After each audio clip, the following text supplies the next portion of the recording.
Ayos ka lang ba, Ate Fedra?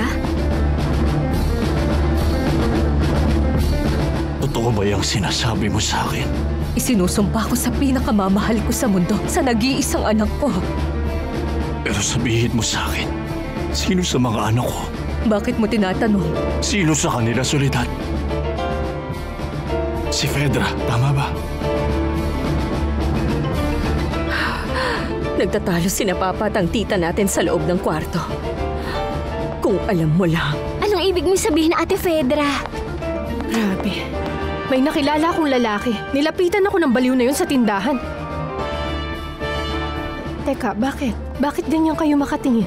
Sabi ni Ate Fedra nag-aaway si Papa at Tita Martha sa loob ng kwarto. Alam mo ang sinabi ng babaeng yun kay Papa?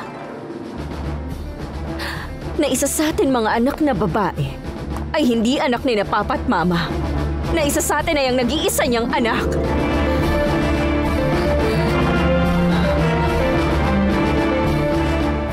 Bakit ayaw mong sabihin sa akin, Soledad? Hindi ko ba anak si Fedra? Si Lucy? O si Rosalinda? Huwag mo nang piliting malaman, Javier. Karapatan kong malaman yun. Pero bakit? Para ipakita kung sino ang naiiba sa kanila para mahalin ang isa ng higit. Huwag mong ipilit. Hinding-hindi ko sasabihin. Nangako ako. At hindi ko kailanman sisirain ang pangakong yun. Kung ganoon, sige. Sabihin mo sa akin kung sino ang ama ng iyong anak. Si Alfredo del Castillo, ang tito ni Fernando Jose. Hindi ka pa rin nakakapili ng petsa para sa nalalapit mong kasal? Nasabi ko nang sa susunod na linggo, Mama. Tama na ang kalokohan na ito, Fernando Jose. Hindi pa rin ako pumapayag na magpakasal ka kay Rosalinda.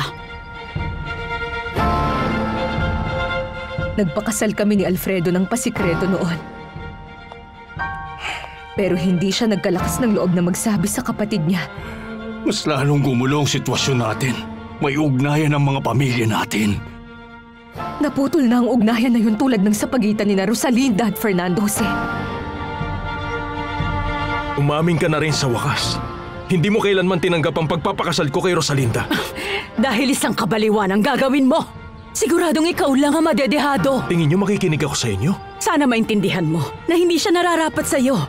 Na magsasawa ka. Na makikita mong hindi nababagay sa atin ang babae na yon at ang kanyang mahirap na pamilya. Isa ba akong laruan sa paningin niyo? Na mapapasunod niyo sa lahat ng gusto niyo? Huwag mo kong sigawan, Fernando Jose. Pakakasalan ko si Rosalinda, hindi niyo pa rin ba naiintindihan yon? Hindi mo pwedeng pakasalan ng isang babaeng hindi ko gusto. Hindi mo pwedeng ipilit yan sa akin. Kung ayaw niyo sa kanya, hindi niyo siya makikita. Ayoko! Hindi siya dito titira! Pwes ganun din ako. Kapag pinakasalan mo siya, ituring mo na rin akong patay, Fernando Jose.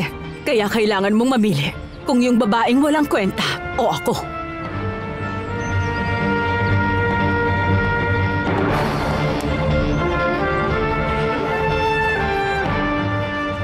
Narinig ko ang sinabi mo kay Papa. Isa sa aming tatlo, hindi niya anak at ikaw ang totoong ina. Yun ang totoo, Rosalinda. Sinasabi mo yan para maghiganti! Malakas ang kutob kung hindi siya galing sa akin. Tungkol sa taong pumatay kay Papa. Iniisip mo pa rin yan hanggang ngayon?